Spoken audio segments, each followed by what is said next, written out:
Morning, everyone. Thank you for being here, and thank you to the elders that instituted this Lord's Supper talk portion of worship a few years back. And full disclosure, this is my first time participating in such an important role. And while I can't say I'm going to offer some new prolific thought or make David Haley's greatest hits list, I would like to provide a unique point of view from someone that wasn't born and raised in Church of Christ. See, I was born and raised Roman Catholic, went to Catholic schools basically from kindergarten to graduating high school. And in fact, the first time I walked into a Church of Christ were those doors over there some 10 plus years ago. I remember coming in and noticing so many differences. No holy water at the door, no crucifix of Jesus on the cross displayed, no tabernacle where the bread is stored. And the preacher wasn't wearing any robes or a fancy hat, and the worst yet, when it came time for communion, some regular people blessed the bread and fruit of the vine.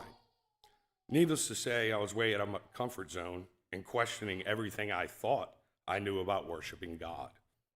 And as time went on, I had to start doing my own research about this new way of worshiping God. And you know what I found? That this is not a new way of worshiping God, but indeed how we are instructed to worship.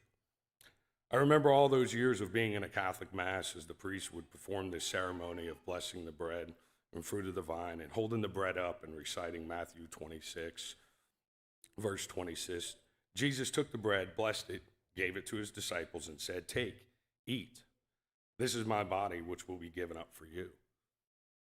And then he'd grab this golden chalice and hold it out and recite Matthew chapter 26, verse 27. And he took the cup, gave thanks, gave it to his disciples, and said, "Drink, all of you, for this is my blood of the new covenant, which is shed out for many for the forgiveness of sins." And then the sacraments were blessed, and the congregation would partake. Looking back, it was all very ritualistic. And this brings me to the first point that I want to make. Do not take this time as being a ritual, for it is far too important to just go through the motions. Okay, so if it's not a ritual, what is it? I've narrowed it down to three simple things. Number one, to commemorate. In 1 Corinthians chapter 11, verse 24 and 25, Jesus said, "Do this in remembrance of me." He intentionally chose to establish the Lord's Supper during the celebration of Passover. The Passover was instituted by God to be a memorial of his deliverance of the Israelites from Egyptian bondage. Jesus instituted the Lord's Supper as a memorial of this deliverance from sin he would give to those who trust in him. And the bread and the cup remind us of that one-time sacrifice Jesus made on the cross. We partake to remember what he did on our behalf. Number two, to anticipate.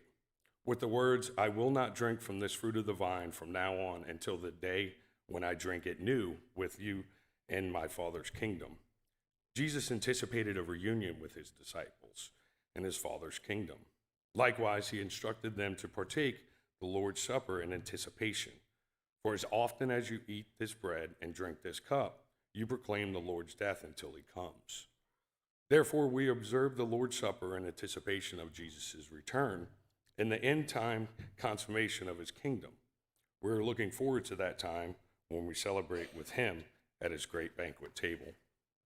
And number three, to participate. More than a time of passive and individual reflection, to the observe of the Lord's Supper is to participate in a congregational act by which we affirm our faith together, celebrate the completed work of Christ, focus on our unity, and visibly proclaim to the world that Jesus is the only way to our salvation. In Paul's discussion of the Lord's Supper in 1 Corinthians chapter 11, he made the point that that the way we participate matters. In Corinth, the celebration was supposed to unify the church, brought disunity to the church. Paul repeated the phrase, "come together," 5 times in that passage. His intent was for the church to focus on their unity in Christ. And by participating in the Lord's Supper, we give visible expression to that unity. Further, the Lord's Supper is an act of proclamation, giving public testimony to the message of the gospel.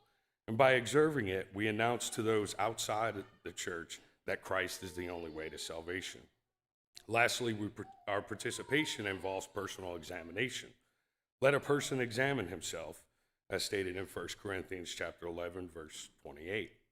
The call to personal examination before taking the Lord's Supper is a call to participation. In closing, we observe the Lord's Supper to commemorate a past event, to anticipate a future event, and to participate in the celebration of life between the two.